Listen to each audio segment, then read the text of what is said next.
नमस्कार दोस्तों। मेरा नाम है अभिषेक शेंडे और आप देख रहे हैं स्टोरी कलेक्शन। आज मैं आपको कहानी सुनाने वाला हूँ हिंदुस्तान के सबसे बड़े सीरियल किलर की। उसका नाम है सुरेंद्र कोली। सुरेंद्र कोली को 14 साल में 14 बार फांसी की सज़ा सुनाई गई, लेकिन उसे आज तक फांसी नहीं हुई है। सुरेंद्र कोली के डेथ पेनल्टी पर एक बार साइन किया गया था। डेथ पेनल्टी पर साइन करने का मतलब होता है उसे जल्द से जल्द फांसी दी जाए। उस वक्त सुरेंद्र कोली जिस जेल में बंद था, वहाँ फांसी की सुविधा उपलब्ध ना होने की वजह से उसे मेरठ के जेल में शिफ्ट किया गया ताकि उसे फांसी दी जा सके। अब ये बात मीडिया के थ्रू लीक हो गई कि सुरेंद्र कोली को फांसी दी जा रही है। ये बात सुनकर कुछ वकील और ह्यूमन राइट्स वाले लोग सुप्रीम कोर्ट जाते हैं। सुप्रीम कोर्ट में कहते हैं कि सुरेंद्र कोली पर जितने मामले दर्ज है उसमें से कई मामलों पर अभी तक फैसला नहीं आया है। सुरेंद्र कोली को अपने बचाव का मौका मिलना चाहिए। फिर उसी दिन रात के 1 बजे सुप्रीम कोर्ट का ऑर्डर आता है और सुरेंद्र कोली की फांसी रोक दी जाती है। आज जो मैं आपको कहानी सुनाने वाला हूँ, ये कहानी मशहूर है 2 नाम से। पहला निठारी कांड और दूसरा एक अय्याश मालिक और उसका आदमखोर नौकर। तो चलो कहानी स्टार्ट करते हैं। दिल्ली के पास एक गांव है जिसका नाम है निठारी। वहाँ ज़्यादातर लोगों की आबादी जो मजदूरी करते हैं उनकी है। तो साल 2005 के जनवरी से निठारी से बच्चों के गायब होने का सिलसिला शुरू होता है और जो बच्चे गायब होते थे उनकी उम्र 7 साल, 8 साल, 9 साल ये होती थी। जो बच्चे गायब होते थे उनके माता पिता पुलिस में शिकायत दर्ज तो करते थे, लेकिन उस वक्त किसी भी पुलिस वाले ने ये नहीं जांच की कि बच्चे क्यों गायब हो रहे हैं। पुलिस वालों ने उनके घर वालों को बताया कि आपके बेटे कहीं गए होंगे, आपकी बेटी दोस्तों के साथ गई होगी। ये कहकर हमेशा उनके परिवार वालों को पुलिस वालों ने टाला। फिर दिन आता है 7 मई 2006 का। निठारी से एक और बच्ची गायब होती है। उसका नाम था पायल और उसकी उम्र थी 14 साल। उसके पिताजी अगले दिन पुलिस में शिकायत दर्ज करते हैं, मेरी बेटी कल से घर नहीं आई है और उसका फ़ोन भी स्विच ऑफ आ रहा है। ये सुनकर पुलिस का काम था कि पायल को कहाँ है ये ढूंढना, लेकिन पुलिस ऐसा नहीं करती है। पुलिस उसके पिताजी को कहती है कि दोस्तों के साथ गई होगी, कल तक आ जाएगी, शाम तक आ जाएगी, आप वेट कीजिए। 2-3 दिन बीत जाते हैं पर पुलिस पायल की कुछ भी जांच नहीं करती। पायल के पिताजी नंदलाल को ऐसा लगता है कि पुलिस उनकी मदद नहीं करेंगी। इसी वजह से वो एक वकील करते हैं और वकील करने के बाद सेशन कोर्ट जाते हैं। सेशन कोर्ट में कहते हैं कि मेरी बेटी अभी तक घर नहीं आई है। मैंने इसकी कंप्लेंट लिखी है पुलिस स्टेशन में, लेकिन पुलिस मेरी मदद नहीं कर रही है।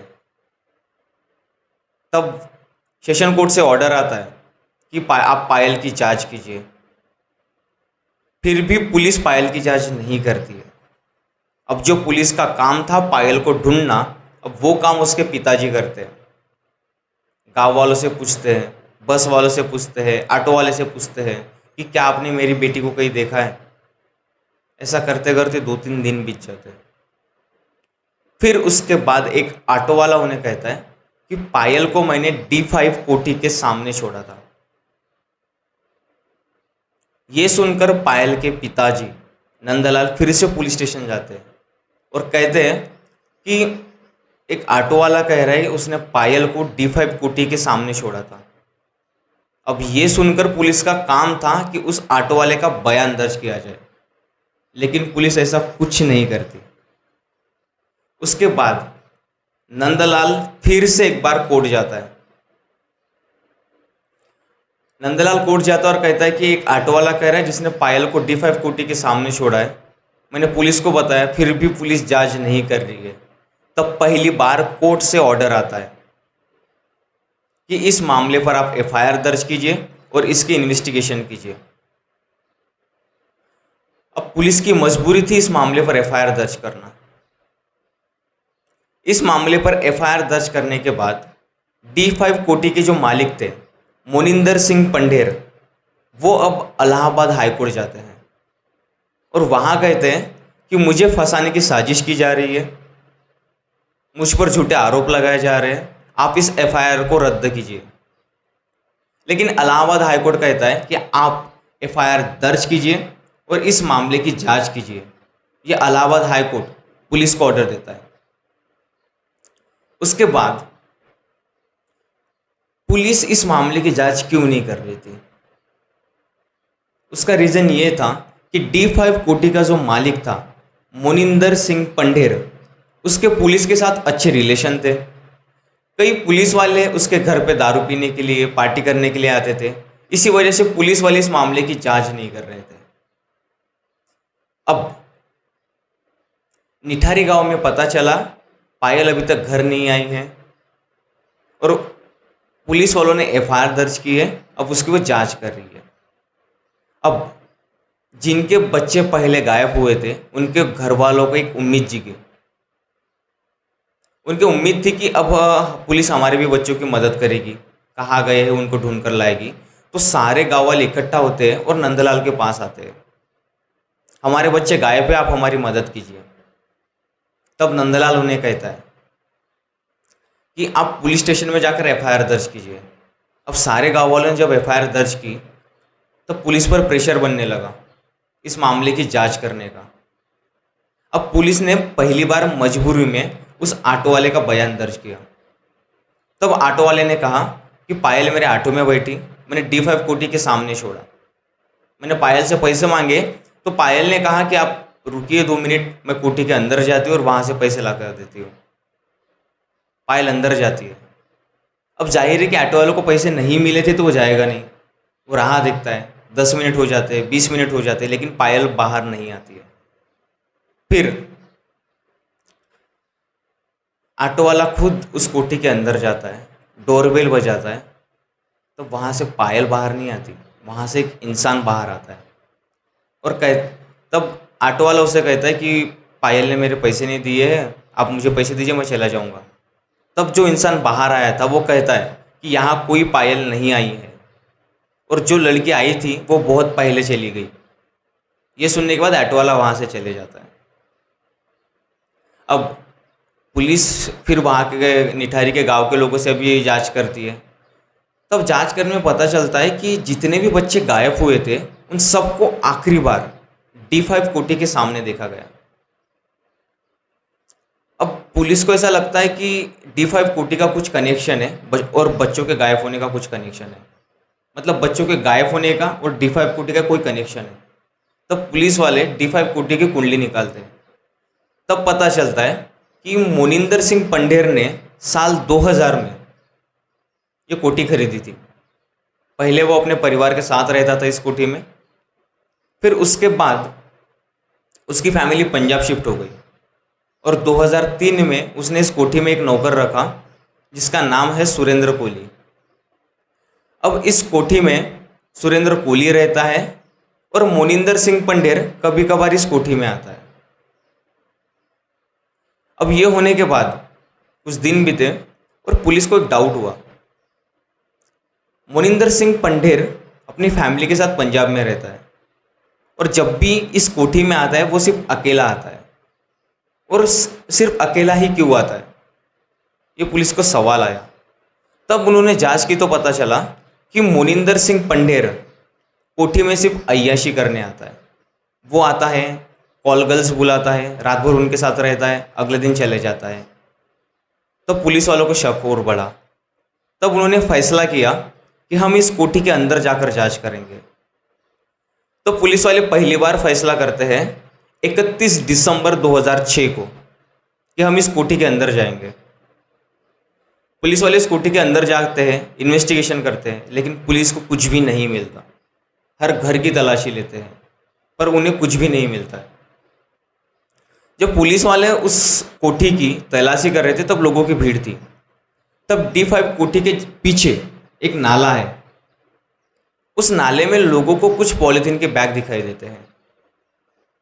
तब वो लोग पुलिस वालों को बताते हैं, तो पुलिस वाले उन बैग में से एक बैग बाहर निकालती है और जब बैग को बाहर निकाला जाता है तब उसे खोलने के बाद वहाँ जितने भी लोग होते हैं वो सारे पीछे चले जाते हैं, क्योंकि उस पॉलीथीन के बैग से इंसानी जिस्म के टुकड़े मिले थे।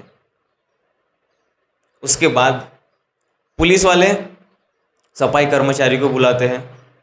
सफाई कर्मचारी को बुलाने के बाद पहली खेप में 40 पॉलीथीन के बैग निकाले जाते हैं। उसमें से ज़्यादातर बैग में से सर का हिस्सा मिलता है, पैर का हिस्सा मिलता है और धड़ के नीचे का हिस्सा मिलता है। पुलिस वालों को 16 सर मिलते हैं उन पॉलीथीन के बैग में से। अब 1 जनवरी 2007 को पुलिस वाले D5 के मालिक मोनिंदर सिंह पंढेर और उसका नौकर सुरेंद्र कोहली को गिरफ्तार करती है। गिरफ्तार करने के बाद फिर से कोठी की जांच करती है अच्छे तरीके से। तब उन्हें वहां पर एक फ़ोन मिलता है और पता चलता है कि ये फ़ोन पायल का है, और उस फ़ोन की कॉल हिस्ट्री निकाली जाती है। तब वहाँ मोनिंदर सिंह पंढेर का नंबर सेव होता है। पुलिस वाले मोनिंदर सिंह पंढेर से पूछते हैं कि आपने क्या किया। तब इस जांच में पता चलता है कि पायल भी कॉल गर्ल का काम किया करती थी और ये बात उसके पिताजी को पता थी। पुलिस वाले उसके पिताजी को बताते हैं कि क्या आपकी बेटी कॉल गर्ल का काम करती थी। तब उसके पिताजी का यह आंसर होता है कि आप फिलहाल मेरी बेटी को ढूंढने में मदद कीजिए। फिर मोनिंदर सिंह पंढेर से पूछताछ करते हैं पुलिस। पहले तो मोनिंदर सिंह पंढेर कुछ भी नहीं बताता है। फिर मोनिंदर सिंह पंढेर पहली बार टूटता है और कहता है कि मैं कोठी में आता था, मैं अय्याशी करता था, मैंने दारू पी, मैंने पार्टियाँ की, लेकिन मैंने कभी भी किसी बच्चे को नहीं मारा और ना ही किसी बच्ची का यौन शोषण किया, और वो इसी बात पे अड़ा हुआ था। अब पुलिस पूछताछ करती है उसके नौकर सुरेंद्र कोहली से। सुरेंद्र कोहली से पूछताछ करती है। पहले 3 दिन सुरेंद्र कोहली कुछ भी नहीं बताता है। फिर उसके बाद सुरेंद्र कोहली से कहते हैं पुलिस कि पंढेर ने सब बता दिया है, वो बच जाएगा, तू बचेगा, तू बता दे। तो पहली बार सुरेंद्र कोहली बताता है। कहता है कि मैं उत्तराखंड के अल्मोड़ा डिस्ट्रिक्ट का रहने वाला हूँ, मेरी 1 बीवी और 2 बच्चे हैं। मैं मजदूरी की तलाश में दिल्ली आया था। उसके बाद पंढेर के यहाँ मैंने नौकरी की। मैं हमेशा देखता था कि पंढेर जब भी आता था तब कॉल गर्ल्स बुलाता था। कॉल गर्ल्स बुलाने के बाद उनके साथ वो रात भर रहता था। मैंने कई बार कुछ कॉल गर्ल्स को मेरे साथ संबंध बनाने के लिए कहा, लेकिन उन्होंने मुझे ताना मारा पैसों को लेकर, मेरी मर्दानगी को लेकर। और पंढेर अपनी मर्दानगी का इलाज करता था, किसी डॉक्टर से मिलता था। एक दिन पंढेर के जितने भी दलाल थे और उसकी जितने भी पहचान के कॉल गर्ल्स थी वो अरेंज नहीं होती है। तब पहली बार मोनिंदर सिंह पंढेर अपने नौकर से कहता है कि मुझे कॉल गर्ल अरेंज करके दो। तब उसका नौकर सुरेंद्र कोहली उसे कॉल गर्ल अरेंज करके देता है। पंढेर उसके साथ पूरी रात रहता है। सवेरे उठकर वो अपने नौकर से कहता है कि इसे ऑटो करके दो, ये अपने घर चली जाएंगी। और पंढेर D5 कोठी से चले जाता है। सुरेंद्र कोहली उस लड़की को कहता है कि क्या आप मेरे साथ संबंध बनाओगे, लेकिन वो लड़की उसको ताना मारती है। जब वो ताना मारती है तो उसे बहुत गुस्सा आता है। उस गुस्से में सुरेंद्र कोहली उस लड़की का गला दबाता है और उस लड़की की जान चली जाती है।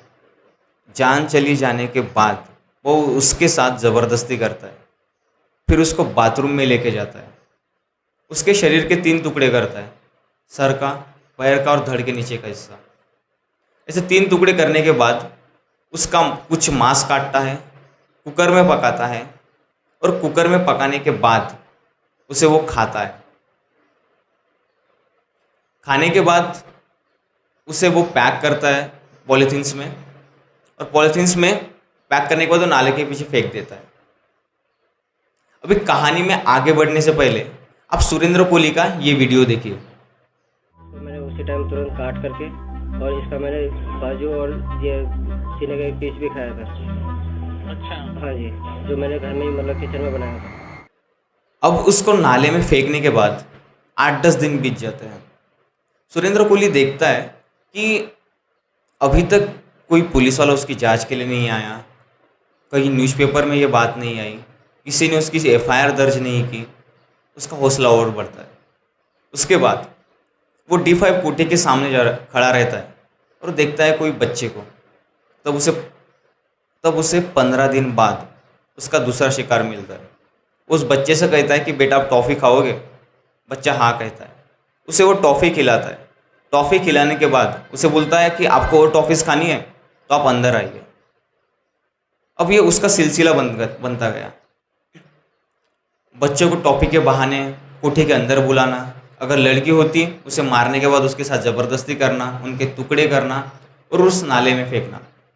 सुरेंद्र कोहली ने कहा है कि उसने 6 से 7 बच्चों के मांस के टुकड़े को पकाकर खाया है। अब सोचिए, एक इंसान को काट कर खा रहा है। जब पुलिस जांच कर रही थी इस मामले की, तब पुलिस ने उससे पूछा सुरेंद्र कोहली से कि आपने ऐसा क्यों किया, क्यों आपने मांस के टुकड़े खाए? तो उसने सिर्फ एक ही आंसर दिया, हमेशा। बस हो गया उस वक्त। उसने कभी भी वो सच्चाई नहीं बताई आज तक कि उसने मांस के टुकड़े क्यों खाए हैं। उसका यही आंसर है कि हो गया उस वक्त। फिर उसके बाद सारे मामले की जांच होने के बाद लोगों के धरना प्रदर्शन शुरू हुए और सीबीआई ने सुरेंद्र कोहली के ऊपर 16 मामलों में 16 मर्डर के केस दर्ज किए, क्योंकि उस नाले से 16 सिर मिले थे। 16 मर्डर के केस दर्ज करने के बाद 14 मामलों में फैसला आया है और 14 मामलों में उसको फांसी की सज़ा सुनाई गई है। लेकिन आज तक उसे अभी भी फांसी नहीं हुई है। तो आज के लिए इस कहानी में बस इतना ही। मैं आपको फिर मिलूंगा किसी नई कहानी के साथ। अगर आपको वीडियो पसंद आया हो तो वीडियो को लाइक करें, चैनल को सब्सक्राइब करें और कमेंट्स करें। और वीडियो देखने के लिए थैंक यू सो मच।